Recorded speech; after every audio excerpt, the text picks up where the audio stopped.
Hey there, I am so excited that you're here. I am so grateful. It is the best thing ever to be spending this time with you. So, welcome back and get comfy.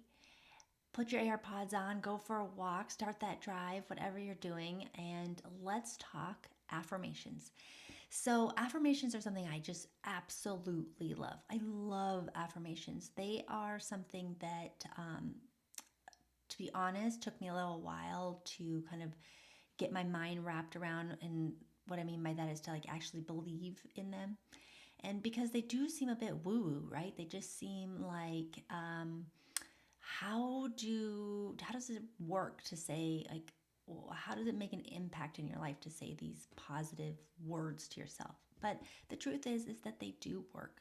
They're super super powerful. And if you missed the first episode, make sure you go back and listen to that one or watch that video because I share in that video how they actually work. Like, I talk specifically about what affirmations are, which are positive statements that we repeat to ourselves over and over and over. And they are designed to really increase our positivity, to increase that positive energy within ourselves, but also within our life, and to really create more joy, more support, more confidence, um, and to create really the life that we're really seeking to live in. They can be super, super helpful with that. And so I talk about that in the first episode.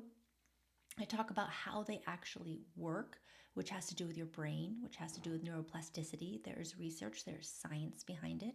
And I also share just what the benefits are of having affirmations in your life, of having an affirmation practice, which a big one is it helps you to become just resilient to stress, and it helps you to live a more grounded and positive life. So if you haven't tuned into that, make sure you go back and listen to that so that you have a really clear, solid foundation of what affirmations are. And especially if you're feeling like on the fence about affirmations, especially if you're just like, oh my God, I don't get them. I don't know that I believe in them. This all feels way out there, and I'm not sure that I'm super into this. Make sure you go back and listen to that because that will give you a lot of clarity and will help you just take on possibly a new perspective about affirmations and really broaden your understanding about them. So, we're going to dig in today. But before we do into the second part of affirmations, I just want to share how much I love them. Every day when I sit down to work, I light a candle and I say an affirmation out loud. And the affirmation that I have written down next to my candle is everything is working out for me. So I light my candle, I say that out loud. And for me, it creates this grounding sensation. It reminds me that, for one, I'm not alone. I'm being supported by something greater, that I can surrender and I can trust and I can let go and just allow things, my day, my work, my relationships, I can allow them to be and to unfold and to be what they need to be. So it's just, for me, affirmations are this beautiful and powerful way to remember that we have everything we need, to remember that whatever it is we're seeking outside of ourselves, whatever answers or solutions we're looking for, that they are oftentimes right here within us. And it's all about slowing down and remembering how much capacity we have and how much ability we have and how much support we have and how much love is around us and within us at all times. They're very powerful in just helping us remember really those core understandings. So today I want to talk about what affirmations don't do. So there are specific things that affirmations just they don't do. And I also want to talk about just how to hack affirmations so that they work better for you. Now, before we get in any further, I just want to remind you that if you are in the depths of anxiety or depression, to seek medical support. Affirmations may not be enough. So affirmations are truly supportive, but you may need, some other tools as well. Okay, just want to put that out there that they are not the cure, but they are incredible at supporting your life. Now, what affirmations don't do? Affirmations don't work without practice. Affirmations just, they don't work without practice. It's just like not possible. So to rewire your brain so that you're thinking the thoughts that create positive energy, that create positive feelings, that create positive actions and positive results in your life, you have to use the affirmations. You have to choose an affirmation that resonates with you. You have to practice saying that affirmation over and over and over to yourself. And that's how they become effective. That's how they become powerful. The affirmations don't work unless you use them. Okay, so even just like listening to this episode, you're getting a lot of information, but that doesn't mean that now you have all the power of the affirmations within you. You have to actually choose an affirmation and practice it for it to become effective. So I want to return, we talked about this in the first episode, I want to return to the metaphor around exercise. So let's say that you want to start a running practice because you want the cardiovascular health, you wanting to just lose some weight, or you want to get stronger, you want to run a race or whatever. Okay, so you have that, but it's not enough for you to just get out those running shoes and just look at them, or to just look at the course that you're going to be running, or to read about running. Like, you actually have to put the running shoes on. You actually have to go outside, and you actually have to run, or go on a treadmill, of course, but you have to run to get the benefits of running. The benefits of running don't come from just looking at your running shoes or moving them around your house. Like, you have to actually put them on and go run. And that's when you burn the calories, and that's when you get the endorphin rush, and that's when you get stronger and faster, is by actually running. And the same thing is true with affirmations. They only work if you practice them. They won't work if you don't practice them, okay? So we're going to talk in a little bit about affirmations and talk about choosing an affirmation and where you can find an affirmation, and choosing one that resonates with you. And so when you do that, choose that affirmation and then practice it. And then that's when you're going to experience the benefit of an affirmation. That's when you're going to begin to feel that resilience to stress. That's when you're going to begin to feel more positive energy within yourself and around yourself. That's when you're going to begin to tune into that sense of surrender and trust and allowing, is by practicing your affirmations. Now, the second thing is that positive affirmations don't work equally well for all states of mind. They just don't. So, if you are in a period of high anxiety, or you are in a period of depression, or you are in a period of just feeling like low self-esteem, an affirmation may not be as effective for you. But don't lose heart. I am going to share how you can work around this, okay? Using affirmations, how you can work around whatever mindset, whatever mental state you're in, to really support yourself in moving through that. So, where this comes from, there is research behind this. There's a Canadian researcher named Dr. Joanne Wood, and her team at the University of Waterloo conducted an experiment where they asked participants to list negative and positive thoughts about themselves. And they found that those participants who were experiencing low self-esteem were actually in a better mood when they were allowed to have negative thoughts about themselves. Isn't that just wild? So they actually felt better when they were thinking negative thoughts. And they felt better when they had negative thoughts, more so than when they thought positive thoughts, when they were repeating positive affirmations. They felt better when they were thinking the negative thoughts.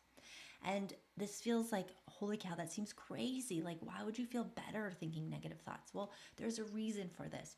And what Dr. Wood found, and what other research has found as well, is that positive phrases, positive praise, positive affirmations, such as I'm a lovable person, I have a beautiful body, that can be in strong dissonance with a mindset of someone who is experiencing anxiety, depression, low self-esteem, who is thinking the direct opposite of that, who is in a place of feeling super low about themselves, who feels that like what they're seeing in the mirror is ugly or terrible, or they feel just awful about themselves, right?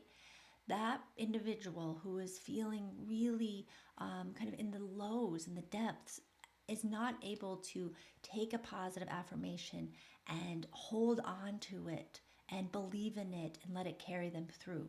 It makes them feel bad, right? I know I've experienced this when I've had some really hard moments in my life. Those big positive statements, they make me feel bad. They make us feel bad because it feels so far away. It feels so impossible. There's this dissonance, there's this distance, there's this space. It feels so impossible to get there that it makes us feel worse about ourselves. But there is something you can do to help. So if you are in that place now, if you get into that place later, if you know somebody who is in that place, you can support them with a hack, I should say, around how you can use an affirmation in this period of time when you're feeling just this low self esteem, like what you can do. So, what you can do is actually slow things down and practice going neutral before going positive. So, if you are in a place where you're in the lows of the lows and those positive affirmations do not resonate, you do not believe them, they make you feel worse, then what I want you to do is I want you to slow things down and I want you to practice going neutral versus going positive. So, here's what that looks like. Instead of saying a positive affirmation such as every day in every way I am getting better and better, you can say instead, I've had better days, but I've also had worse ones. Today, I'm okay. Notice how that's just neutral. It's not good, it's not bad, it's in the middle, right? It makes it more believable. Another one, instead of saying, I am beautiful, I am happy, and I love myself, you can say, I am working on accepting me just as I am. Do you hear how that's neutral? I am working on accepting me just as I am. Now, here are two more ideas to help you if you are in a place where the positive affirmations are feeling so distant and so unbelievable and they make you feel worse, okay? Is you can frame the affirmation as a question, or you can frame the affirmation in a future tense. So instead of saying the positive affirmation, I am whole and complete just the way I am, you can say, I will be whole and complete just the way I am. Did you hear that future tense? I will be whole and complete just the way I am. Or you can frame it as a question and say, could I be whole and complete just the way I am? Okay, so you can play with how you want to work with the affirmation. It doesn't need to be this big, bold, positive statement. You can make it neutral. You can put it in a future tense. You can ask it in the form of a question so that it feels more real and it feels like something you can actually latch on to, repeat, and gain support from. So when you introduce these neutral statements, or you turn the statements into questions, or you project them into the future, and you are making them more realistic, like they feel more real now, your brain will not have to deal with the confrontation or any triggering of bad feelings. It won't have to battle with negative thoughts or feelings, okay? It's not going to be in that place of disagreeing. You're keeping it in a place of neutrality. You're keeping it in a place of realistic. You're keeping it in a place where you can hold on to it and you can believe in it. So, now, if you remember in the first episode, we talked about neuroplasticity, we talked about neural pathways, we talked about the importance of repeating a positive affirmation, a positive thought, so that that becomes the train track, that becomes the thought we just automatically go to versus the negative one. And this is the same practice. When you have a thought that doesn't make you feel as good when you're in a place of depression or in a place of low self esteem, you can practice these neutral, future based, more realistic thoughts to create a new neural pathway that will help you move away from the negative thinking and into a space that feels better and that makes you feel better. Okay. And then over time, as you practice that neutral thought, you can add a little bit more oomph to it. You can add a bit more of that boldness, that positivity, that future based thinking, that I am this. You can add that on as you feel ready to do so. Okay, so we just covered a lot today. I hope you enjoyed learning a little bit more about affirmations. I am excited to share a little bit more next week, or in our next episode, excuse me. I am going to share with you how you can practice affirmations on a daily basis and where you can find affirmations that are powerful, that really like spark something in you. So we will talk about that in the next episode. But before I leave, I want you to practice saying this affirmation: everything is working out for me. So wherever you are right now, whether you are watching this video or you're listening to the podcast and you're on a walk or you're driving, say out loud, if you can, everything is working out for me. Now, if that feels too big, make it more neutral. Everything will work out for me, okay? Or make it, or turn it into a question. Whatever you need to do so that you have something to hold on to and something that you can believe in. Now, say your affirmation over and over and over and notice how it makes you feel. Okay, I hope you enjoyed today's episode. It is such a pleasure to be here with you. I love every second of it. If you enjoyed this, please let me know. You can DM me on Instagram. You can also join me in the Make Things Happen Facebook group. You can share that what you're thinking, how you're feeling there. And also, I would absolutely appreciate it and love it if you subscribed, if you left me a review, and you just shared this with the other women in your life. I want to get out to as many women as possible the power of living a meaningful life and how do you actually create a life that you love. How do you actually make things happen in your life, that the things that matter to you? I want to get this message out to as many women as possible. So please subscribe, leave a review, share it far and wide. I so appreciate it. I am so grateful for you, and I can't wait to see you next time. I love you.